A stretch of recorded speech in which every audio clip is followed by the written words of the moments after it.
ಎಲ್ಲರಿಗೂ ನಮಸ್ಕಾರ. ಸವಿರುಚಿ ರೆಸಿಪಿಗೆ ಸ್ವಾಗತ. ನಾನಿವತ್ತು ಹೋಟೆಲ್ ಶೈಲಿನಲ್ಲಿ ಇಡ್ಲಿ, ದೋಸೆ, ಚಪಾತಿ, ಪೂರಿ ಜೊತೆ ಕೊಡ್ತಕ್ಕಂಥ ತೆಂಗಿನಕಾಯಿ ಚಟ್ನಿನ ಸುಲಭವಾಗಿ ಮಾಡೋದನ್ನು ತೋರಿಸ್ತಾ ಇದ್ದೀನಿ. ಈ ವಿಧಾನದಲ್ಲಿ ಮಾಡಿಕೊಂಡ್ರೆ ಈ ಚಟ್ನಿಗೆ ಫಿದಾಗ್ಬಿಡ್ತೀರ. ಬರೀ ಚಟ್ನಿನೇ ಬೇಕಿದ್ರೂ ತಿಂದ್ಬಿಡ್ತೀರ, ಅಷ್ಟು ರುಚಿಯಾಗಿರುತ್ತೆ. ಬನ್ನಿ ಇದನ್ನು ಯಾವ ರೀತಿ ಮಾಡೋದು ಅಂತ ನೋಡೋಣ. ಮೊದಲಿಗೆ ನಾನು ಚಟ್ನಿನ ರುಬ್ಕೊಳ್ಳಿಕ್ಕೆ ಒಂದು ಮಿಕ್ಸಿ ಜಾರನ್ನ ತೊಗೊಂಡು ಇದಕ್ಕೆ 1 ಕಪ್ಪಿನಷ್ಟು ತೆಂಗಿನಕಾಯಿ ತುರಿನ ಸೇರಿಸ್ಕೊಳ್ತಾ ಇದ್ದೀನಿ.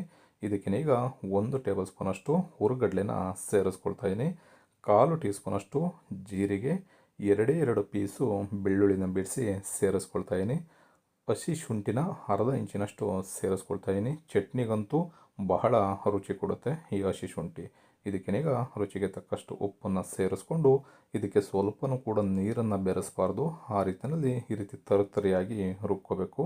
ಈ ರೀತಿ ರುಬ್ಕೊಂಡಾದ ನಂತರ ಇದಕ್ಕೆ 2 ಹಸಿಮೆಣಸಿಕಾಯಿ, ಹಾಗೆ ಸ್ವಲ್ಪ ಕರಿಬೇವಿನ ಸೊಪ್ಪು, ಹಾಗೆ ಸ್ವಲ್ಪ ಕೊತ್ತಂಬರಿ ಸೊಪ್ಪು, ಅದಾದ ನಂತರ 1 ಕಪ್ಪಿನಷ್ಟು ನೀರನ್ನು ಸೇರಿಸ್ಕೊಂಡು ಬರೀ ಒಂದು 8ರಿಂದ 10 ಸೆಕೆಂಡ್ಗಳ ಕಾಲ ನಾವು ರುಬ್ಕೋಬೇಕಾಗತ್ತೆ. ಈ ರೀತಿ ರುಬ್ಕೊಂಡ್ರೆ ನಿಮಗೆ ಕಲ್ಲಲ್ಲಿ ರುಬ್ಬಿದಂಥ ರುಚಿನಲ್ಲಿ ಚಟ್ನಿ ಮನೆಯಲ್ಲೇ ತುಂಬ ಸುಲಭವಾಗಿ ಹೋಟೆಲ್ ಶೈಲಿನಲ್ಲಿ ರೆಡಿ ಆಗುತ್ತೆ.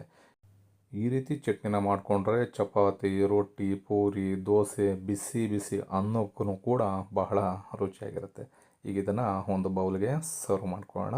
ಬೇಕಿದ್ರೆ ಇದಕ್ಕೆ ಒಂದು ಒಗ್ಗರಣೆನ ಬೇಕಿದ್ರೆ ಮಾಡ್ಕೋಬೋದು. ಸಿಂಪಲ್ಲಾಗಿ ಒಗ್ಗರಣೆನ ಬೇಕಿದ್ರೆ ಮಾಡೋದನ್ನು ಕೂಡ ತೋರಿಸ್ತೀನಿ, ಬನ್ನಿ ನೋಡ್ಕೊಳ್ಳೋಣ. ಒಂದು ಫ್ರೈ ಪ್ಯಾನ್ನ ತೊಗೊಂಡು ಇದಕ್ಕೆ 1 ಟೀ ಸ್ಪೂನಷ್ಟು ಎಣ್ಣೆನ ಸೇರಿಸ್ಕೊಳ್ತಾ ಇದ್ದೀನಿ. ಎಣ್ಣೆ ಚೆನ್ನಾಗಿ ಬಿಸಿ ಆದಮೇಲೆ ಇದಕ್ಕೆ ಅರ್ಧ ಟೀ ಸ್ಪೂನಷ್ಟು ಸಾಸಿವೆನ ಸೇರಿಸ್ಕೊಳ್ಳೋಣ. ಸಾಸಿವೆ ಸ್ವಲ್ಪ ಚಿಟಪಟ ಅಂತ ಅಂದಮೇಲೆ 2 ಒಣಮೆಣಸಿನ್ಕಾಯಿ, ಹಾಗೆ ಸ್ವಲ್ಪ ಕರಿಬೇವಿನ ಸೊಪ್ಪು ಇಷ್ಟನ್ನು ಸೇರಿಸ್ಕೊಂಡು ಚೆನ್ನಾಗಿ ಅರ್ಧ ನಿಮಿಷ ಈ ರೀತಿ ಎಣ್ಣೆಯಲ್ಲಿ ಫ್ರೈ ಮಾಡಿಕೊಂಡು ಇದನ್ನು ಚಟ್ನಿ ಜೊತೆಗೆ ಸೇರಿಸ್ಕೊಂಡ್ರೆ ಬಹಳ ರುಚಿಯಾಗಿರುತ್ತೆ.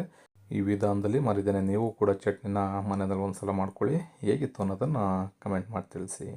Thank you.